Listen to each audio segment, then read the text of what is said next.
नमस्कार दोस्तों, मैं पंडित के शर्मा, संपादक ज्योतिष गुरु मासिक पत्रिका स्वागत करता हूं आपका इस YouTube चैनल में और स्वागत करता हूं आपका इस खास कार्यक्रम में। इस खास कार्यक्रम में हम आपके समक्ष समय समय पर उपस्थित होते हैं।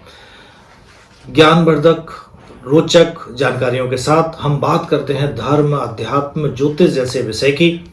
आज भी आपके समक्ष उपस्थित हैं ऐसे ही एक जिज्ञासु विषय के साथ। जिज्ञासु इसलिए क्योंकि हम बात करने जा रहे हैं आने वाले वर्ष 2025 के राशिफल की, क्योंकि प्रत्येक व्यक्ति एक जिज्ञासा रखता है कि आने वाला मेरा समय कैसा रहने वाला है। चलिए, हम बात कर चुके हैं पूर्व के वीडियो में मेष राशि से लेके और कन्या राशि तक के लोगों के लिए कैसा रहने वाला है ये आने वाला वर्ष। अब हम बात करने जा रहे हैं अगली राशि चक्र की अगली राशि यानी तुला राशि की। हम जानेंगे इस वीडियो में कि जो तुला राशि के जातक हैं उनके लिए कैसा रहेगा उनका कैरियर। बात करेंगे उनके व्यवसाय से संबंधित जो जुड़े हुए व्यवसायी वर्ग है उसकी। बात करेंगे आपके स्वास्थ्य की दृष्टि से कैसा है 2025, और जो विद्यार्थी वर्ग है उसके लिए शिक्षा या प्रतियोगी परीक्षाओं के लिए कैसा रहने वाला है ये वर्ष 2025। चलिए, तो कह सकते हैं जो तुला राशि के जातक हैं उनके लिए ये वर्ष 2025 जो होगा एक बहुत बड़ी उपलब्धि, यानी प्रत्येक व्यक्ति अपने जीवन में एक मकान बनाना चाहता है। तो कह सकते हैं कि तुला राशि के जो जातक हैं उनके लिए वर्ष 2025 ये सौभाग्य लेके आया हुआ है। कह सकते हैं कि इस बार आपका मकान बनने की बहुत ज़्यादा संभावना है। मकान चाहे आप खरीदें या जमीन लेके आप उसको बनाएं, इस तरह के प्रयास इस वर्ष अगर आप करेंगे तो निश्चित रूप से इस वर्ष में ही आप अपने घर में गृह प्रवेश कर पाएंगे। परिवार से संबंधित या पारिवारिक किसी तरह का कोई मुकदमा आदि आपके साथ चल रहा है या आप उसमें इन्वॉल्व हैं, परिवार किसी मुकदमे में फंसा हुआ है, तो उससे भी इस वर्ष आपको मुक्ति मिलने वाली है। वैवाहिक जीवन में भी किसी तरह की कटुता है, किसी तरह की कोई परेशानी है, तो कह सकते हैं इस वर्ष वहां भी आपके में मधुरता आती हुई दिख रही है। आपके जो संतान पक्ष होगा, जो आपके बेटा बेटे होंगे, उनके भी मान सम्मान में वृद्धि होगी या उनके द्वारा कुछ ऐसा किया जा सकता है जिसके कारण आपकी छाती चौड़ी हो, यानी कह सकते हैं कि आपके मान सम्मान में आपकी संतान के द्वारा भी वृद्धि संभव है। आपकी संतान विशेष रूप से आपके जो पुत्र हैं उनको हो सकता है कोई उच्च पद आदि प्राप्त हो जाए, इस तरह की संभावना भी इस वर्ष बन रही है।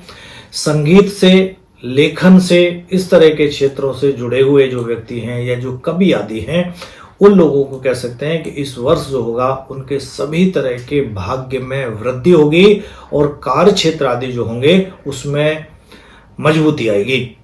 आपको किसी तरह का इस वर्ष कोई नया अनुबंध मिल सकता है, कोई कॉन्ट्रैक्ट मिल सकता है जो आपके लिए काफी ज्यादा लाभदायक हो। इस तरह के सहयोग इस वर्ष बन रहे हैं। खान पान यानी खान पान के जो व्यवसाय से जुड़े लोग हैं, रेस्टोरेंट आदि से जो जुड़े व्यक्ति हैं, वो इस वर्ष अपने काम में व्यस्त तो बहुत रहेंगे लेकिन प्रगति भी करते हुए नजर आते हैं। यानी जो होटल इंडस्ट्री से भी जुड़े हुए व्यक्ति हैं उनका कारोबार इस वर्ष ज्यादा अच्छा चलेगा या उनके कारोबार में इस वर्ष ज्यादा वृद्धि होगी। आर्थिक पक्ष भी काफी ज्यादा मजबूत होगा।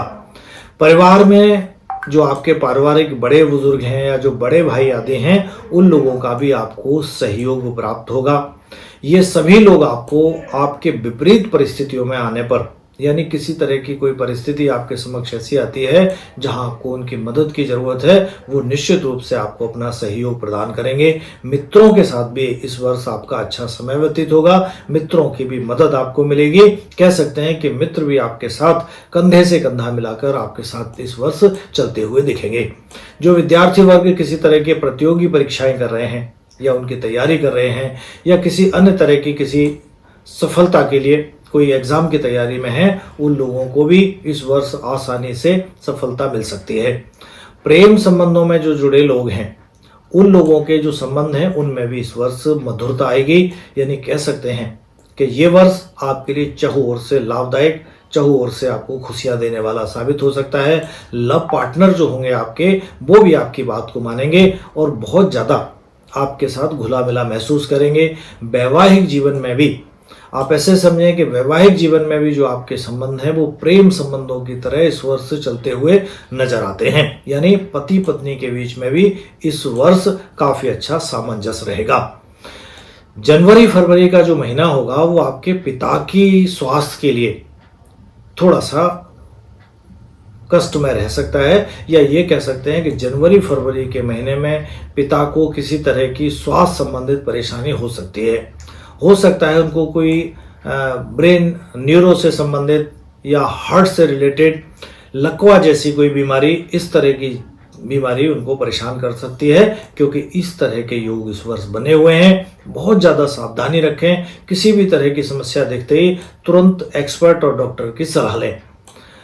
आगे चल के जब 29 मार्च को शनि का गोचर मीन राशि में हो रहा होगा, वो आपकी राशि से छठे भाव में प्रवेश करेगा। शनि का गोचर आपके लिए कह सकते हैं अति उत्तम रहने वाला है।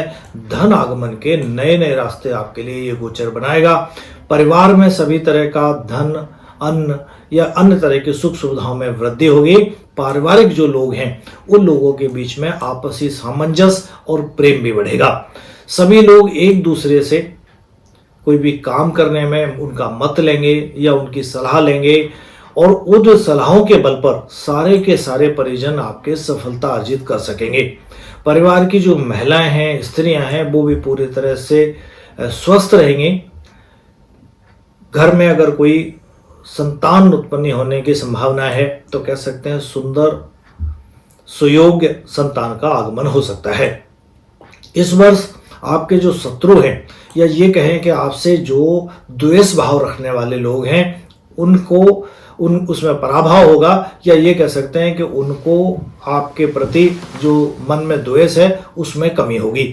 शत्रु भी कह सकते हैं, ऐसे कहिए कि नतमस्तक रहने वाले हैं। किसी भी तरह की कोई बदमाशी, किसी तरह की कोई हिमाकत करने की कोई भी शत्रु इस वर्ष आपके लिए कोशिश नहीं कर सकता। करेगा भी तो उल्टा उसी को नुकसान होने वाला है। शनि देव आपके लिए इस वर्ष मकान बनाने का सौभाग्य देने वाले हैं। जैसा मैंने बिल्कुल शुरू में भी बोला, तो पूरा प्रयास अपना करिए कि आप अपना मकान लेने में थोड़े से प्रयास करेंगे, सफलता पा सकेंगे। 14 मई से जब गुरु का गोचर वृष राशि से चलकर मिथुन राशि में होगा, तब गुरु ग्रह आपके लिए कह सकते हैं थोड़ी सी अशुभ स्थिति में होंगे। गुरु ग्रह द्वारा जो भी परेशानी होगी छोटी मोटी, उसका सामना आपको उस समय करना पड़ेगा, लेकिन समस्त परेशानियां वो क्षणिक होंगी, थोड़े समय में समाप्त होंगी। सभी परिस्थितियों में आपको विजय दिलवाने के लिए गुरु की भी मदद रहेगी, लेकिन थोड़ी मेहनत आपको करनी होगी। सभी तरह के सुख और जो विवाह योग्य कन्याएं हैं उनको सुयोग वर भी इस वर्ष मिलने की संभावनाएं इस वर्ष बनती हैं। गुरु ग्रह के कारण जो अविवाहित कन्याएं हैं, विवाह में देरी हो रही है, उनका विवाह हो सकता है। अगर आप किसी तरह के प्रेम संबंध में हैं और उस प्रेम संबंध को विवाह संबंध में बदलना चाहते हैं, तो निश्चित रूप से ये वर्ष आपकी शिक्षा को पूरा करने वाला साबित हो सकता है। जो लोग किराए पर रह रहे हैं, मकान बनाने का मन रखते हैं, तो निश्चित रूप से थोड़ा प्रयास तेज करिए आप, ताकि आप अपना गृह प्रवेश इस वर्ष के रहते गुरु के सुप्रभाव में ही कर सकें। कई छात्र जो होंगे, जो विद्यार्थी वर्ग ऐसा है कि एजुकेशन सेक्टर में जाना चाहता है, वो लोग, कई छात्र सरकारी या किसी तरह के शिक्षक बनने में इस वर्ष कामयाब हो सकते हैं। 30 मई से जब राहु और केतु का गोचर क्रम से कुंभ राशि और सिंह राशि में होगा, संतान प्राप्ति की इच्छा रखने वाले जो दंपत्ति होंगे उनको इस समय प्रयास करना चाहिए। अपने डॉक्टर से सलाह लेनी चाहिए, थोड़ा सा इलाज करवाएं, आपको वहाँ भी सफलता प्राप्त हो सकती है। यानी थोड़े से इलाज से आपकी संतान से जुड़ी बाधा जो है वो दूर होगी। अपनी जो छोटी मोटी नकारात्मकता है उसको दूर करने के लिए श्री रामचरितमानस का पाठ करते रहें, निश्चित रूप से आपकी सभी मनोकामनाएं पूर्ण होंगी। विद्यार्थी वर्ग भी थोड़ा ध्यान रहे, अपने आप को आलस में न डाले और पूरा प्रयास करें। चाहे तो आप भी श्री रामचरितमानस का पाठ कर सकते हैं, और विशेष रूप से आपके लिए तो आप अपने शिक्षा की ओर ध्यान देना ही आपका सभी तरह का पाठ साबित हो सकता है। चलिए बात करेंगे आपके लिए, पूरा वर्ष वैसे काफ़ी अच्छा रहने वाला है, फिर भी फरवरी, जून, अक्टूबर और नवंबर का जो महीना होगा वो आपके लिए थोड़ा सा अशुभ रह सकता है। यानी इस समय पर थोड़ी सावधानी आपको रखनी होगी। चलिए बात की हमने तुला राशि के लिए कैसा है ये वर्ष 2025। आगे हम बात करेंगे वृश्चिक राशि से लेके मीन राशि तक के सभी जातकों की अलग अलग राशि में, अलग अलग वीडियो में। साथ ही अगर आपने हमारा चैनल अभी तक सब्सक्राइब नहीं किया है तुरंत करें, साइड में लगे बेल आइकन को दबाएं ताकि ऐसी ज्ञानवर्धक रोचक जानकारियों से आप कहीं वंचित ना रहें।